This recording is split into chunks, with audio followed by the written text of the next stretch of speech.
പേര് ജിനി, ഇതെൻ്റെ husband Joseph. ഞങ്ങൾ ഇറ്റലിയിൽ നിന്നാണ് വരുന്നത്. ഞാനിവിടെ തൃശ്ശൂർ കോട്ടപ്പടി ഇടവകയിലെ അംഗമാണ്.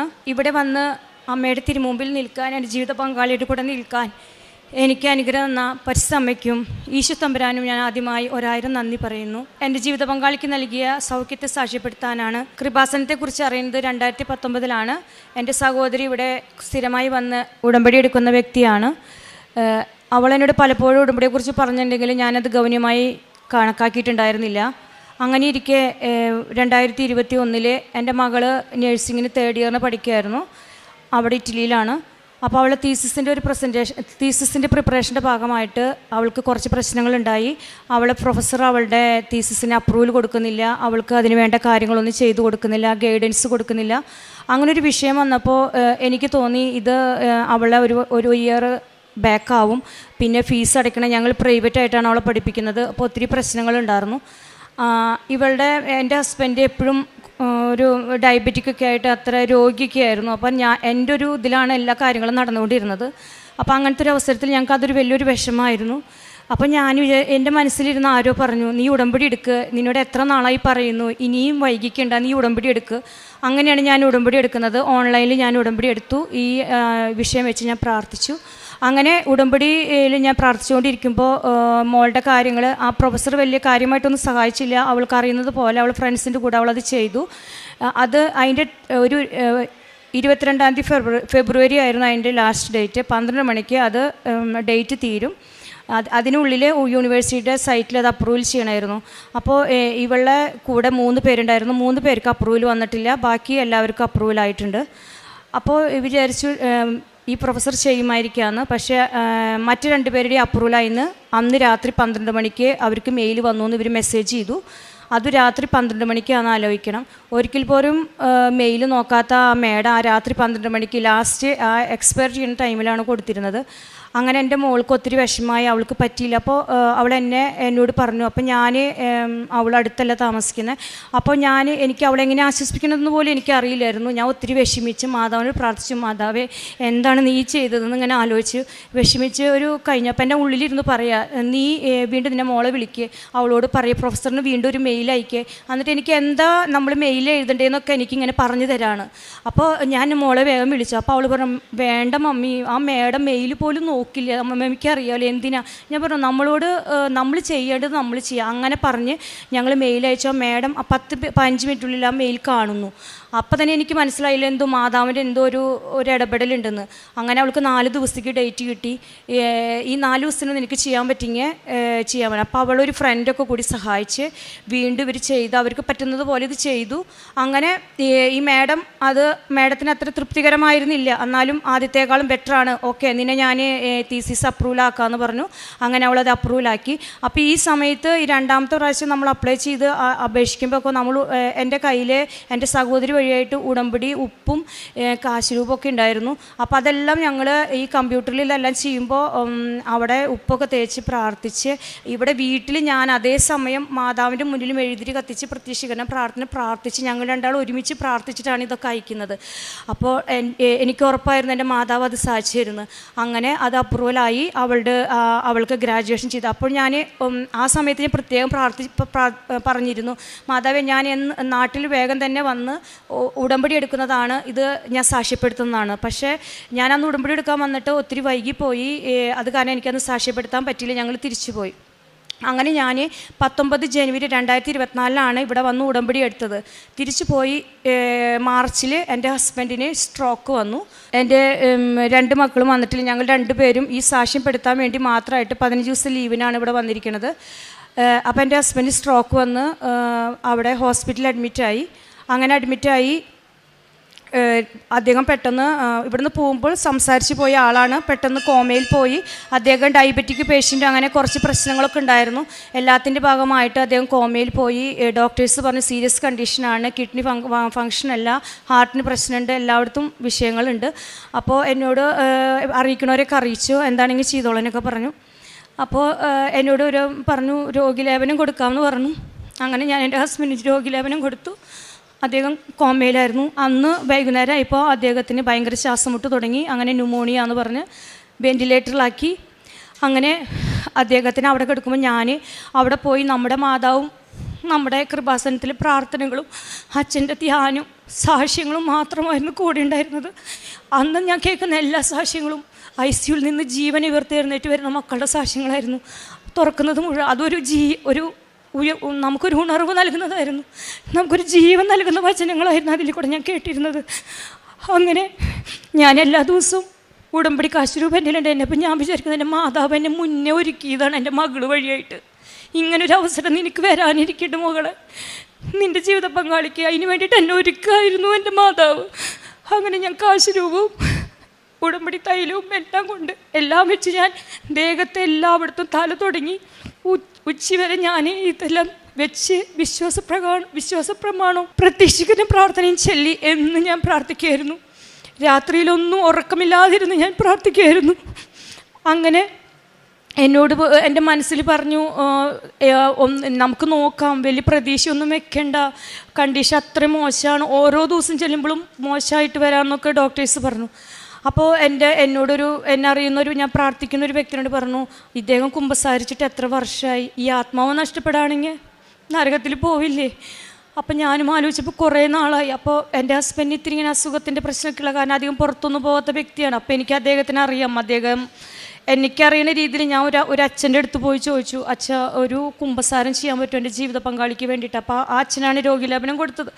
അപ്പോൾ അച്ഛൻ പറഞ്ഞു, നീ കുമ്പസാരിക്കുക, നിനക്കറിയുന്ന പോലെ കുമ്പസാരിക്കുക. ഞാൻ അച്ഛനോട് പറഞ്ഞു, ഇദ്ദേഹം ജീവനോടെ സംസാരിക്കാൻ തുടങ്ങി അന്ന് ഞാൻ അച്ഛൻ്റെ അടുത്ത് വന്ന് വീണ്ടും കുമ്പസാരിപ്പിക്കാം എന്ന് ഞാൻ പറഞ്ഞു. അപ്പോൾ അച്ഛൻ അങ്ങനെ പറഞ്ഞു, ഞാൻ അച്ഛൻ്റെ അടുത്ത് കുമ്പസാരിച്ചു.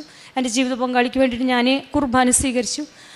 പിന്നെ ഞാനിവിടെ കൃപാസനത്തിലേക്ക് വിളിച്ച് ഇവിടെ പ്രത്യേകം പ്രാർത്ഥന സഹായം ആവശ്യപ്പെട്ടു. പിന്നെ ഞങ്ങൾ പ്രാർത്ഥിച്ചുകൊണ്ടിരുന്നു, കുടുംബാംഗങ്ങളും എല്ലാവരും പ്രാർത്ഥിച്ചുകൊണ്ടിരുന്നു. അങ്ങനെ അദ്ദേഹത്തിന് ചെറിയൊരു പുരോഗതി തുടങ്ങി. ഞാൻ പ്രാർത്ഥിച്ചിരുന്നു, എന്നോട് വെൻറ്റിലേറ്റർ ഊരാൻ മാത്രം പറയരുത് എൻ്റെ ഈശോയെ മാതാവേ, എനിക്കത് വയ്യ, എനിക്കത് കാണാൻ വയ്യ, അല്ലാതെ എന്ത് സംഭവിച്ചാലും ഞാൻ സ്വീകരിക്കാം, വെൻറ്റിലേറ്റർ ഞാൻ പറഞ്ഞു ഊരാൻ സമ്മതിപ്പിക്കരുതെന്ന് ഞാൻ പ്രാർത്ഥിച്ചുകൊണ്ടിരുന്നു. അപ്പോൾ അവർ സ്കാൻ ചെയ്യാമെന്ന് പറഞ്ഞു. അങ്ങനെ അതിൽ നല്ലൊരു ചെറിയ ഇമ്പ്രൂവ്മെൻ്റ് ഉണ്ടെന്ന് പറഞ്ഞു ഈ ദിവസങ്ങളിൽ. അങ്ങനെ അവരത് കഴിഞ്ഞിട്ട് പറഞ്ഞു, വെൻറ്റിലേറ്ററിൽ ഇനി അധികം ഇങ്ങനെ കണ്ടിന്യൂ ചെയ്യാൻ പറ്റില്ല, നമുക്ക് സെഡേഷൻ കുറച്ചിട്ട് വീണ്ടും നമുക്ക് നോക്കാം. അദ്ദേഹത്തിന് ട്രക്കിയോസ്റ്റമി ചെയ്തു. അങ്ങനെ ചെയ്തു തുടങ്ങിയപ്പോൾ അദ്ദേഹത്തിന് വളരെ മാറ്റങ്ങൾ തുടങ്ങി. പക്ഷേ ആദ്യം അവർ പറഞ്ഞു, തുടക്കത്തിൽ ഒരു ചലനവും ഉണ്ടായിരുന്നില്ല, കണ്ണ് മാത്രമേ തുറക്കുണ്ടായിരുന്നുള്ളൂ, ശരീരം മുഴുവൻ തളർന്നിങ്ങനെ കിടക്കുകയാണ്, ഒന്നും കൈയും കാലും ഒന്നും അനക്കാതെ കിടക്കുമായിരുന്നു. അപ്പോൾ ഞാൻ വീണ്ടും, മാതാവേ നീ എന്താണ് വീണ്ടും എന്നെ ഇങ്ങനെ പരീക്ഷിക്കണം, നീ ഒരിക്കലും സന്തോഷം തന്നു, കണ്ണ് തുറന്ന് കാണിച്ചു, ഇനിയിപ്പോൾ വീണ്ടും ഇങ്ങനൊരു ജീവശവം പോലെ കിടക്കാനാണെങ്കിൽ ഞാൻ എന്ത് ചെയ്യാൻ, എൻ്റെ 2 പെൺമക്കളും കൂടിയിട്ട്. അങ്ങനെ ഞാൻ പ്രാർത്ഥിച്ചു, മാതാവേ അമ്മയുടെ പ്രതീക്ഷത്തിന് സാക്ഷിയായി ഞാൻ ഇദ്ദേഹത്തെയും കൊണ്ടുവന്ന് ഇവിടെ ഈ സ്റ്റേജിൽ കയറ്റി നിർത്തി എനിക്ക് സാക്ഷ്യം പറയണം അമ്മയുടെ മുന്നിൽ, അമ്മേനെ മഹത്വപ്പെടുത്തണം എന്ന് അമ്മയോട് ഞാൻ നിരന്തരമായി പ്രാർത്ഥിച്ചിരുന്നു. എൻ്റെ കൂടെയുള്ളവരൊക്കെ പറഞ്ഞു, നീ എന്ത് കണ്ടിട്ടാണ്, ഇദ്ദേഹം ഒരിക്കലും ജീവനിലേക്ക് തിരിച്ചു വരില്ല, നിനക്ക് അവിടുത്തെ കൾച്ചർ അനുസരിച്ചിട്ട് നിനക്ക് അദ്ദേഹത്തെ വിട്ട് കളഞ്ഞോടെ, വെറുതെ ഈ ശവം പോലെ ഒരാൾ തിരിച്ചു വന്നിട്ട് നീ എന്താണ്. അപ്പം ഞാൻ മാതാവിനോട് ഈശോടും പറഞ്ഞു, ഇതെൻ്റെ ജീവിത പങ്കാളിയാണ്, എന്ത് ദുഃഖത്തിലും എന്ത് വിഷമത്തിലും സന്തോഷത്തിലും ഞാൻ എന്തായാലും അറ്റം വരെ പോകുമെന്ന് ഞാൻ മനസ്സിൽ വിചാരിച്ചിട്ടുണ്ടായിരുന്നു. അതെൻ്റെ മാതാവിൻ്റെ പ്രാർത്ഥന കേട്ടു. അദ്ദേഹം മെല്ലെ മെല്ലെ റിക്കവർ ആവാൻ തുടങ്ങി. ട്രക്കിയോസ്റ്റമി ട്യൂബ് ഊരി ഭക്ഷണം കഴിക്കാൻ തുടങ്ങി. അതിൻ്റെ ഒരു ദിവസം എനിക്ക് മാതാവ് ഒരു ഡോക്ടറുടെ രൂപത്തിൽ, സഞ്ചാരി മാതാവ് ഡോക്ടറിൻ്റെ രൂപത്തിൽ എനിക്കൊരു സ്വപ്നം കാണാണ്ട് എൻ്റെ ഒരു ഡോക്ടർ വന്ന് എൻ്റെ കൂടെ നിന്ന് ഇങ്ങനെ ഒരു സ്കാൻ റിപ്പോർട്ട് പോലെ റിപ്പോർട്ട് കാണിക്കണം. അതിൽ ഗ്യാസ് എന്ന് എഴുതിയിട്ടുണ്ട്, GAS. ഞാൻ ഒരു നഴ്സാണ്. അപ്പോൾ ഇതിൻ്റെ വലിയ മെഡിക്കൽ വേർഡ് ഉണ്ടോയെന്നാണ് ഞാൻ തിരയുണ്ടായിരുന്നത്. പക്ഷെ വേറെ ഒന്നല്ല, വയറ്റിൽ ഗ്യാസ് വരുന്നത്, അതായിരുന്നു സംഭവം. ആളെ വയറ് വന്ന് വീർത്തു. അങ്ങനെ വീണ്ടും ഒരു സ്കാനിങ് ചെയ്തു. അപ്പോഴാണ് അറിയുന്നത് കാലുമേ വലിയൊരു പഴുപ്പുണ്ടെന്ന്. അപ്പോൾ ആ സ്കാനിങ് വഴിയായിട്ടാണ് നമുക്കത് മനസ്സിലാക്കി തന്നത്. ആ സ്കാനിങ് ചെയ്തപ്പോൾ ഞാൻ വേഗം തന്നെ മാതാവിൻ്റെ അപ്പോൾ അവർ 4 ദിവസം കഴിഞ്ഞ് അദ്ദേഹത്തിന് പെട്ടെന്ന് വേറൊരു ട്രീറ്റ്മെൻറ്റ് വേണം, ഒരു ബയോപ്സി എടുക്കണമായിരുന്നു. അപ്പോൾ എന്നോട് പറഞ്ഞു, നമുക്ക് 4 ദിവസം വെയിറ്റ് ചെയ്തിട്ട് ചെയ്യാൻ പറ്റും. അപ്പോൾ ഈ ദിവസങ്ങളിൽ ഞാൻ പ്രതീക്ഷണ പ്രാർത്ഥനയും ഇവിടെ തൈലവും എല്ലാം തേച്ച് ഞാൻ കാശുരൂപ വെച്ച് പ്രാർത്ഥിക്കായിരുന്നു. എന്നിട്ട് അവിടെ ചെന്നിട്ട് അവർ പിന്നെ ഈ 4 ദിവസം കൊണ്ട് അവിടെ ഒന്നുമില്ല. അപ്പോൾ എൻ്റെ ഹസ്ബൻഡ് പറയാം, അപ്പോഴേക്ക് അദ്ദേഹത്തിന് ഓർമ്മ വന്നിട്ടുണ്ടായിരുന്നു, എന്തിനാ അവരിതൊക്കെ എന്നെ കുത്തിയത്, എന്നെ കുറേ കുത്തി, അവർക്കൊന്നും കിട്ടിയില്ല. അപ്പം ഞാൻ പറഞ്ഞു, അതല്ലേ വേണ്ടത് ചേട്ടാ, നമ്മൾ അതിനല്ലേ പ്രാർത്ഥിച്ചത്, അവിടെ ഒന്നും ഉണ്ടാവാൻ പാടില്ല, അതല്ലേ മാതാവിൻ്റെ ഇടപെടൽ എന്ന് പറഞ്ഞ് ഞങ്ങൾ ദൈവത്തിന് നന്ദി പറഞ്ഞു. ഇതാണ് എൻ്റെ ജീവിത പങ്കാളി. ഇപ്പോൾ കാലിൻ്റെ ഈ ആംഗിൾ ജോയിൻറ്റിന് മാത്രം ഒരു ചെറിയൊരു ഇതുണ്ട്. അതിനിപ്പോൾ എക്സർസൈസും ഫിസിയോതെറാപ്പിയൊക്കെ ആയിട്ട് അദ്ദേഹം എൻ്റെ കൂടെ ജീവനോടെ മാതാവിൻ്റെ മുന്നിൽ ഞങ്ങൾ സാക്ഷിയായിട്ട് നിങ്ങളുടെ മുന്നിൽ വന്നിരിക്കുകയാണ്. എൻ്റെ മാതാവിനും ഈശോപ്പച്ചനും 1000 നന്ദി. പിന്നീട് എനിക്ക് വേറൊരു ഒരു സാക്ഷ്യം പറയാനുള്ളത്, പല സാക്ഷ്യങ്ങളുണ്ട്. അതെൻ്റെ മക്കളും എൻ്റെ സിസ്റ്റേഴ്സ് അവർക്ക് വേണ്ടി വെച്ച് ഞാൻ സാക്ഷ്യങ്ങളാണ്. അവരൊന്നും ഇവിടെ എൻ്റെ കൂടെ ഇല്ലാത്തത് കൊണ്ട് എനിക്കതൊന്നും പറയാൻ സാധിക്കില്ല. പിന്നെ എനിക്ക് എനിക്ക് ഡ്രൈവിംഗ് ലൈസൻസ് എടുക്കാൻ, അപ്പം എനിക്ക് അവിടെ ഡ്രൈവിംഗ് ലൈസൻസ് ഇല്ലാതെ നമുക്ക് ജീവിക്കാൻ ബുദ്ധിമുട്ടാണ്. എനിക്കൊരു 43 വയസ്സായിട്ടും ഞങ്ങൾ നടന്നും, പിന്നെ ഹസ്ബൻഡ് വയ്യാത്തത് കൊണ്ടും വേറെ നിവൃത്തി ഉണ്ടായിരുന്നില്ല. എനിക്കാണെങ്കിൽ പേടിയാണ് ഡ്രൈവിങ്ങിൻ്റെ കാര്യം. അപ്പോൾ ഞാൻ ഒരു നിവൃത്തിയില്ല. അതുകൊണ്ട് ഞാൻ ഡ്രൈവിങ്ങിൻ്റെ എക്സാമിന് റൈറ്റൺ എക്സാമിന് പോയി ഞാൻ ഫസ്റ്റിൽ എന്നെ പാസ്സായി. പക്ഷേ എനിക്ക് പ്രാക്ടിക്കലിന് പോയിട്ട് അവർ ഒത്തിരി എനിക്ക് പേടിയായിരുന്നു. എനിക്കൊരു ഡേറ്റ് പോലും എടുത്തു തരില്ല. ഞാനൊരു 7-8 മാസം ഡ്രൈവിങ് അവരെൻ്റെ നിന്ന് ഒത്തിരി പൈസയും മേടിച്ചെടുത്തു. എൻ്റെ ഈ പേടി കാരണം എന്നും പോവും, പൈസയും കൊടുക്കും എനിക്ക് പഠിക്കാൻ. എനിക്ക് പറഞ്ഞു, അവസാനം അവർ പറഞ്ഞു, നിനക്കൊരു ഡേറ്റ് ഞാൻ തരാം, ഈ ഡേറ്റിൽ നീ ചെയ്ത് കഴിഞ്ഞാൽ നിനക്ക് നല്ലത്, ഇതിൽ തോറ്റു കഴിഞ്ഞാൽ നീ ഇങ്ങോട്ട് തിരിച്ചു പോലും ഞങ്ങളുടെ അടുത്ത് വരരുത്. പക്ഷേ അത്രയും മോശമായിരുന്നു എൻ്റെ ഡ്രൈവിങ്. അതുകൊണ്ടാണ് അവരങ്ങനെ പറഞ്ഞത്. അവർക്ക് അത്രയും അടുത്തിരുന്നു എന്നെ കൊണ്ട്. അപ്പം ഞാൻ മാതാവിൻ്റെ കാശുരൂപവും ഉപ്പും കൊണ്ടാണ് പോരുന്നത്. അന്ന് ആ ഡ്രൈവിങ്ങിന് അവിടെ എന്നെ അവഹേളിക്കുക. ആ ദിവസം ഒത്തിരി പിള്ളേരുണ്ടായിരുന്നു, ഒരു 20 പിള്ളേരുണ്ട്, എല്ലാം ചെറുപ്പം പിള്ളേർ, 20 വയസ്സിന് താഴുള്ളത്. ഞാൻ മാത്രം അമ്മച്ചി. അപ്പോൾ അവർ പറഞ്ഞു, നീ ലാസ്റ്റ് പോയാൽ മതി. എന്താ വെച്ചിട്ടുണ്ടെങ്കിൽ നീ എങ്ങാനും തോറ്റു കഴിഞ്ഞാൽ മറ്റുള്ളവർക്കും കൂടി അത് അവരുടെയും കൂടി ഭാഗ്യക്കേടായിരിക്കും. എന്നെ അവർ ഒഴിച്ചൊരു മൂലയ്ക്ക് നിർത്തി. ഞാൻ ഇത്രയും സമയം മാതാവിനോട് പ്രാർത്ഥിച്ച് മാതാവിൻ്റെ കാശുരൂപം കയ്യിൽ പിടിച്ചിട്ട് ലാസ്റ്റ് വരെ ഞാൻ കാത്തു നിന്നു. അങ്ങനെ എക്സാമിന് കയറി ഒരു നല്ലൊരു ലേഡിയായിരുന്നു, ഒരു സ്ത്രീ എന്ന. അപ്പോൾ എല്ലാവരും പറഞ്ഞു, ലേഡി ആകുമ്പോൾ ഭയങ്കര പ്രശ്നക്കാരോ ആണുങ്ങളാണ് നല്ലത്. പക്ഷേ എന്നെ സംബന്ധിച്ചിടത്തോളം ആ ലേഡി നല്ലൊരു ഒരു സ്ത്രീയായിരുന്നു. ഞാൻ ശരിക്കും നന്നായി ഡ്രൈവ് ചെയ്തു, ഒരു മിസ്റ്റേക്കും ചെയ്തില്ല. ആദ്യത്തെ അറ്റംപ്റ്റിൽ തന്നെ എൻ്റെ മാതാവ് ഈശോ എനിക്ക് ലൈസൻസ് വാങ്ങിച്ചു തന്നു. അങ്ങനെ അത് ചെയ്തെന്ന ദേവമാതാവിന് നന്ദി. പിന്നെ ഞാൻ എന്നും പ്രാർത്ഥനയിൽ പങ്കുകൊള്ളുമായിരുന്നു. ഉടമ്പടി ധ്യാനവും ഇപ്പോൾ നമ്മുടെ ഡെയിലി ബ്രെഡിൽ ഞാൻ പ്രാർത്ഥനയിൽ പങ്കുകൊള്ളുമായിരുന്നു. അത് ഞാൻ ഷെയർ ചെയ്യും. പിന്നെ കാരുണ്യപ്രവർത്തികളായിട്ട് എൻ്റെ മകൾക്ക് ഞങ്ങൾ ഈ മാതാവ് വഴിയായിട്ട് ഞങ്ങൾക്ക് ഗ്രാജുവേഷൻ ചെയ്ത് കഴിഞ്ഞപ്പോഴേക്കും ഞങ്ങൾ മാതാവിനോട് പറഞ്ഞിട്ടായിരുന്നു, അവളുടെ ആദ്യത്തെ സാലറി ഏതെങ്കിലും രോഗികൾക്ക് വേണ്ടി ഞങ്ങൾ നീക്കി വെക്കുന്നു. അത് ഞങ്ങളൊരു ഡയാലിസിസ് ഒരു പേഷ്യൻ്റായിട്ട് ഒരാൾക്ക് അവൾ ആദ്യത്തെ 1 മാസം സാലറി മൊത്തം ഞങ്ങൾ അതിന് ചെയ്തു. പിന്നെ ഞങ്ങൾ എല്ലാ മാസം കാരുണ്യപ്രവർത്തികൾ ഞങ്ങളെ കൊണ്ട് പറയാൻ സാധിക്കുന്ന പോലെ അനാഥശാലയിൽ ഫുഡ് കൊടുക്കും. ഞങ്ങളിവിടെ ഇല്ല, ഞങ്ങളുടെ ആരെങ്കിലും ഞങ്ങൾ അറിയുന്ന റിലേറ്റീവ്സ് വഴിയാണ്, ഞങ്ങൾ ആരെങ്കിലും വഴിയായിട്ട് അവർക്ക് ഞങ്ങൾ അതുപോലെ ഭക്ഷണത്തിൻ്റെ കിറ്റ് ഉണ്ടാക്കിയിട്ട് കൊടുക്കുക, പൈസ നമുക്ക് മരുന്ന് മേടിക്കാൻ വേണ്ടിയിട്ടുള്ളത്, പിന്നെ അനാഥശാലയിൽ പോയിട്ട് ഫുഡ് കൊടുക്കുക, അങ്ങനത്തെ ഞങ്ങൾ ചെയ്യായിരുന്നു. ഇതൊക്കെയാണ് ഞാൻ ചെയ്തത്. പിന്നെ ഇറ്റലിയിലാണെങ്കിലും ഇറ്റാലിയൻസ് അടക്കം അവിടുത്തെ ഡോക്ടേഴ്സ് 2-3 പ്രാവശ്യം വിസിറ്റിനും അവർക്ക് പറഞ്ഞിട്ടും മതിയാവാറില്ല. ഇതൊരു മിറാക്കിളാണ്, ഇയാൾ ഇങ്ങനെ വരുന്നു ഞങ്ങൾ ഒരിക്കലും വിചാരിച്ചില്ല, ഇത് ഇദ്ദേഹത്തിൻ്റെ 2ാം ജന്മമാണെന്നാണ് അവരെല്ലാവരും എന്നോട് പറഞ്ഞത്. അതുപോലെ ഇദ്ദേഹത്തെ ഞങ്ങളറിയുന്ന എല്ലാവരും, ഇദ്ദേഹത്തെ കണ്ടിട്ടുള്ള വ്യക്തികളെ എല്ലാ അവസ്ഥയിലും കണ്ടിട്ടുള്ള എല്ലാവരും, ആർക്കും ഇപ്പോഴും വിശ്വസിക്കാൻ പറ്റുന്നില്ല ഇങ്ങനെ ഈ നിലയിൽ ഇദ്ദേഹം ഇങ്ങനെ ഇവിടെ നിൽക്കുമെന്ന്, ഇങ്ങനെ ഈ ഇദ്ദേഹത്തിന് നടക്കാൻ സാധിക്കുന്നത്. ഇത്രയും അനുഗ്രഹങ്ങൾ സാധിച്ചു തന്ന പരിശുദ്ധ അമ്മയ്ക്കും മാതാവിനും 1000 നന്ദി പറഞ്ഞുകൊണ്ട് എൻ്റെ ഈ സാക്ഷ്യം അമ്മയുടെ പ്രതീക്ഷത്തിന് ഞാൻ സമർപ്പിക്കുന്നു. 91-ാം സങ്കീർത്തനം 14-ാം തിരുവചനം പറയുന്നു, അവൻ സ്നേഹത്തിൽ എന്നോട് ഒട്ടി നിൽക്കുന്നതിനാൽ ഞാൻ അവനെ രക്ഷിക്കും, അവൻ എൻ്റെ നാമം അറിയുന്നതുകൊണ്ട് ഞാൻ അവനെ സംരക്ഷിക്കും. ജിനി ഇവിടെ തൻ്റെ മനോഹരമായ പ്രത്യക്ഷീകരണ സാക്ഷ്യം നമ്മോട് പങ്കുവയ്ക്കുകയായിരുന്നു. ജിനിക്ക് തൻ്റെ ജീവിത പങ്കാളിയോടുള്ള വിശ്വസ്തതയും തൻ്റെ ഈശോയോടുള്ള വിശ്വസ്തതയും ഒരുപോലെ തന്നെ കൊണ്ടു നടന്ന് വളരെ മനോഹരമായി സാക്ഷ്യപ്പെടുത്തുവാൻ സാധിച്ചു എന്നുള്ളതാണ് ഈ സാക്ഷ്യത്തിൻ്റെ ഏറ്റവും വലിയ മർമ്മപ്രധാനമായ ഭാഗം. തൻ്റെ ഹസ്ബൻഡിന് സ്ട്രോക്ക് വന്നപ്പോൾ താൻ മരണത്തിലേക്ക് അടുക്കുകയാണെന്ന് മനസ്സിലായി. എല്ലാവരും യൂറോപ്യൻ കൾച്ചറിലുള്ളവരെല്ലാം പറയും ഇനി രക്ഷയില്ല, കാരണം വെൻറ്റിലേറ്ററിലായിരിക്കുമ്പോൾ ന്യൂമോണിയ വന്നു കഴിഞ്ഞാൽ ന്യൂമോണിയ ആണ് ഒരു ഏകദേശം എൻഡ് ഓഫ് ലൈഫ് എന്ന് വിധി പറയുമെന്ന് നമുക്കറിയാം. ആ ഒരു സ്റ്റേജിൽ തൻ്റെ ലാസ്റ്റ് സാക്രമെൻ്റ് കൊടുത്തു കഴിഞ്ഞു. ഇനി ജീവിതത്തിലേക്ക് തിരിച്ചു വരാൻ സാധ്യതയില്ലാത്ത ഒരു ജീവിത പങ്കാളിയാണ് ഈ അൾത്താരയുടെ മുന്നിൽ പരിശുദ്ധ അമ്മയ്ക്കും ഈശോയ്ക്കും സാക്ഷ്യം പറഞ്ഞുകൊണ്ട് നിൽക്കുന്നത്. തൻ്റെ ജീവിതത്തിലേക്ക് തിരിച്ചു വന്നതിന് ശേഷം ഈ അൾത്താരയിലേക്ക് കയറി വന്ന് വലിയ ക്ഷമയുടെ വീരോചിതമായ ഒരു ജീവിതമാണ് അദ്ദേഹത്തിന് തിരിച്ചു കിട്ടിയിരിക്കുന്നത്. ആത്മീയ ജീവിതമാണ് അദ്ദേഹത്തിന് തിരിച്ചു കിട്ടിയിരിക്കുന്നത്. ഈശോയെ അദ്ദേഹത്തിന് തിരിച്ചു കിട്ടിയെന്ന് ജിനി നമ്മോട് സാക്ഷ്യപ്പെടുത്തുന്നു. തൻ്റെ ഉടമ്പടിയിൽ ആയിരുന്നപ്പോൾ പലരും ജിനിയെ നിരുത്സാഹപ്പെടുത്തി. അവിടെയുള്ള കൾച്ചർ അങ്ങനെയാണ്. അതായത് അവർക്ക് ഒരു വേർപാട്, ജീവിത പങ്കാളിയുടെ വേർപാട് വലിയ പ്രശ്നമുള്ള കാര്യമൊന്നുമല്ല. കാരണം ആദ്യത്തെ വ്യക്തി നഷ്ടപ്പെട്ടു കഴിഞ്ഞാൽ അവർ മറ്റൊരാളെ അന്വേഷിച്ച് കണ്ടുപിടിച്ച് അവരുടെ ജീവിതം എപ്പോഴും മുന്നോട്ട് കൊണ്ടുപോകുന്ന ഒരു ജീവിത സ്റ്റൈലാണ് യൂറോപ്യൻ കൺട്രിയിലും അമേരിക്കയിലും ഒക്കെ ഉള്ളതെന്ന് നാം കണ്ടുവരുന്നുണ്ട്. പക്ഷേ അതിൽ നിന്നെല്ലാം വ്യത്യസ്തയായി ഇവർ രണ്ടുപേരും ജീവിതത്തിൽ ഉറച്ചു നിൽക്കാൻ തൻ്റെ വിവാഹദിനത്തിൽ എടുത്ത ആ വലിയ പ്രതിജ്ഞ, ആ ഉടമ്പടി കാത്തുപാലിക്കുകയായിരുന്നു.